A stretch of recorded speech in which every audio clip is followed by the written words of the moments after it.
YouTube? Welcome back to another video on the Unguardable Podcast.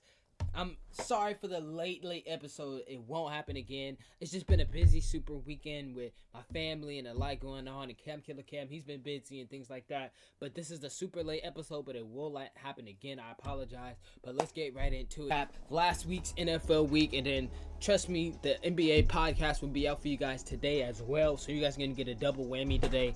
But like I said, I super apologize for the late episode. But let's review last week. As y'all see on the screen,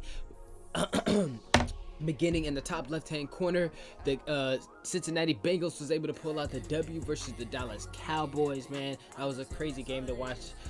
Buffalo Bills lost to the Los Angeles Rams. Los Angeles Rams put up 44 points on them. Josh Allen went absolutely berserkers, as y'all see in the bottom right-hand corner. Minnesota Vikings went crazy against the Atlanta Falcons. Jacksonville Jaguars was able to pull off the dub versus the Titans. Bucks pulled out the W against the Falcons. And on the moving to the right hand side, you see the Steelers got that sloppy W versus the Cleveland Browns. Then we got the Kansas City Chiefs got that W versus the Chargers. Lions pulled it out versus the Pack.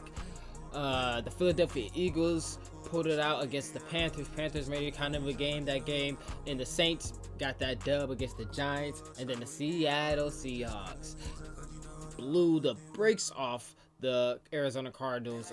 I was kind of surprised that they were actually going to win that game. I had a feeling that the Cardinals were going to win, but the Seahawks, I don't know. Their defense has been playing better. They're starting to click a little bit more. And Charbonnet, that man, Charbonnet, man, he ran for so much that game went play. And then, best for last, as y'all see, the 49ers was able to get back into the win column, got him huge W versus the Chicago Bears, 38-13, man. It was a beautiful W, man.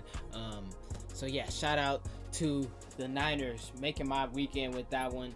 We're not going to talk about this one yet, but we'll get to it after tonight's Monday night football games. But you see Josh Allen making history, being the first quarterback ever to throw 3 passing touchdowns and as well as run for 3 passing touchdowns and run for 3 touchdowns. So that's actually insane. Josh Allen's been just putting up a historic number, especially for fantasy wise. He could be considerably a first pick, not necessarily the first overall pick in fantasy, but probably more than likely going to be the first quarterback off the board without a doubt. And people are going to probably be snatching him up probably by round 2, maybe, like depending on what it is, because he's just so like consistent and gets touchdowns a lot, man. And just to put extra proof to the pudding of us blowing out the Chicago Bears, their total offensive yards in the first half was 300. We had 310 yards of total offense, and they only had 2. And beat the brakes off of them boys. But shout out to the Niners for doing that. My ex-co-worker, I didn't talk any mess to him, but he's a Chicago Bears fan, and he knows that when I see him, it's going to be some business being handled to him. I don't even care because I know we're not making the playoffs, and we sold all of our other games. But this game right here, he was saying that we was going to lose, and we was going to beat the picks off him. Hey, man, this game right here was the one. But as well as I was able to talk some mess to my girlfriend's dad, my father-in-law, because he's a Falcons fan, and you know, Big Kirko was supposed to come back and have his reunion with his old team. Nah. Mr. Sam Darnold came and spoiled that one. He came through and delivered 22 of 28 passing, 347 yards, 5 tutties, man. And guess what he did? 0 picks. And he had a passer rating of 157.9. Guess what Kirk Cousins did? The total opposite. 2 interceptions, 0 passing touchdowns, a passer rating of 70, 344 yards, 23 of 37 passing, man. It's just, I don't know what happened to him. I don't know what's going on with the Atlanta Falcons. Tonight we will be watching them versus the Las Vegas Raiders. We are on watch right now, y'all, because we are in a clutch game right now. in the first round of the fantasy playoffs, you guys. So we're rubbing our hands. So hopefully we can pull this one out, you guys. Super, super excited in our 12-man league. We got Bijan and Brock Bowers to play tonight, so we'll see. But moving on to fantasy, let's move on back to last week's fantasy. So as y'all see right above me, I was able to play my girlfriend, and I was able to beat her and get the W versus her this week. Right above me, this team, in fact, she drafted herself. We're in 2 leagues together, and one of the leagues I was drafting all the players because at that time she was feeding my daughter, so she just had me draft the players. But this one right above me, y'all, she drafted all of these players, and unfortunately she had some players on the bye week, so she had to sub some people out. But I was able to get that dub versus her. And then on the right hand side, unfortunately, I lost in my 12-man league, my money man league, unfortunately. And I lost to the 6th seed. I was tied for tied for first place, and I was trying to see if I can get this win for the last game of the week before the playoffs started. And unfortunately, I lost, and some of my players just didn't come to play. Brock Bowers didn't show out. I had some players on the bye week, and it was just tough. It was just a tough week, man. But as y'all see, it just wasn't tough enough for me because other players didn't do what they had to do. Like Jaden Reed, as you see in the right above me, he had a total of 0.0. I mean 0.000. But he had as many fantasy points as I did. None. But might as well not even played, bro. So I'm thankful that I didn't have 0 fantasy points on my team. I did have -4 from the Arizona Cardinals defense, but at least I didn't have 0 fantasy points for my wide receivers. That's all I can say. On the other hand, these other dudes did cook up. I did have Jordan Addison on another fantasy team, as you see right above me, versus my girlfriend. He finished with 39.3 fantasy points, cooking it up, and Justin Jefferson with 32.2 fantasy points. So we're going to be on the watch to see what they do tonight as well, the Minnesota Vikings. But we're mostly going to be focused on that Falcons-Raiders game.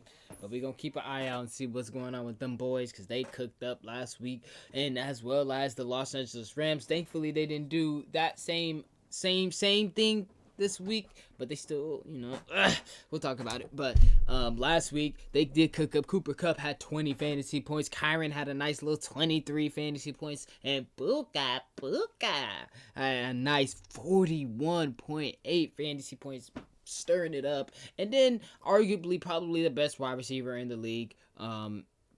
If you want to say he's the best before Jamar Chase. Not Jamar Chase. Before Justin Jefferson. It's arguable. I don't know. It's a toss-up. They're both good, bruh. But as you see, he's just doing it again. 45 fantasy points from Mr. 7-Eleven. I'm always open. Jamar Chase. So, and basically to finish off for the week, you guys, like I said, I don't have much this week. I just want to show off these shoes that Kyler Murray rocked this past week. On the right-hand side of me, bro, these things are super, super clean. He put the breast cancer awareness symbol in the middle of the shoelaces and put opposite colors, which looks pretty cool. And then we just want to show off some love to the fantasy players of throughout the whole year, pretty much, because now it's just playoff time. So regular season, as far as fantasy wise, regular season is recapped and over with. So we're gonna give a shout out to the top 10 of each skill position, starting with right above me with the receivers, Jamar Chase with a whopping 317 fantasy points, going to Justin Jefferson, Amon-Ra, CD Lamb, Scary Terry, Garrett Wilson, JSN, Drake London, Malik Neighbors, and BTJ. Man, that's an amazing list right there, man. We got 2 rookies creeping at the bottom of the list, and then from there on, I think honestly everybody's expected. I think some of that surprised a lot of people probably be JSN, Scary Terry being up there kind of high. That's probably a little bit unexpected. People knew Jaden Daniels was gonna be good, but not having his wide receiver being top 5 fantasy wise. But shout out to those receivers. Moving on to the running backs, we got Saquon topping out 300 fantasy points and counting. But we got Derrick Henry, Alvin Kamara, Bijan, Gibby Gibbs, Jahmyr Gibbs, Devon Achane, Josh Jacobs, Kyron Williams, David Montgomery, and Mr. Joe Mixon finishing it out. Shout out to the running backs for eating it up, man. We gonna see who's gonna be the first pick next year, man. A lot of people have been saying Saquon Barkley. Don't let the CMC trap fool you. You know, I feel like whenever you don't get that player at that certain moment in time, sometimes the next year prior, some things that don't work out. You feel me? Top 10 tight ends, we got starting at number 1, Mr. Brock Bowers at 285. That's pretty high. I wasn't expecting him to have that much, but he's up there. Then we got George Kittle, Trey McBride, Jonnu Smith. Ooh, Jonnu Smith high as hell. He boy number 4. And we got Kelsey, Auden, Mark, Njoku, Mr. Kraft, and Ertz. So that's a pretty good tight end, pretty good top 10 tight end. Yeah, I'm about to check her out right now. Pretty good top 10 tight end group. You said what? You leaving? Nah, she just woke up. Pretty good top 10 tight end group. And then the very last group we got is pretty much just top quarterbacks. Starting with Lamar, he's topped out at 324. Then you got Josh Allen, Joe Burrow, Jalen Hurts, Baker Mayfield, Jaden Daniels, Sam Darnold, Bo Nix, Jared, and Kyler Murray. They're rounding out the top 10. So that's a pretty good group right there, man. Finishing off for the Fantasy League. And then draft order-wise, I know my boy Breon, he's pretty excited about this because he's a Raiders fan.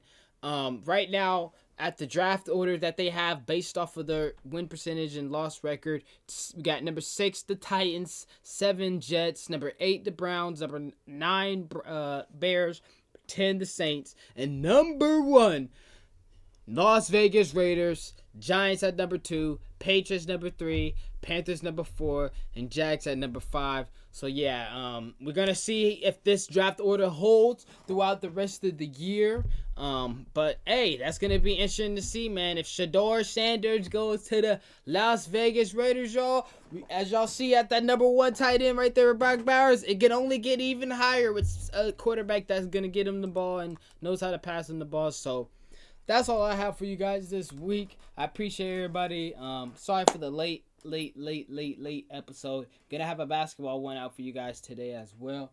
So yeah, I'm about to go chill with my daughter. As y'all see, I'm busy, man. I'm busy, but we still got to keep going. Still got to keep pushing on for you guys. Getting these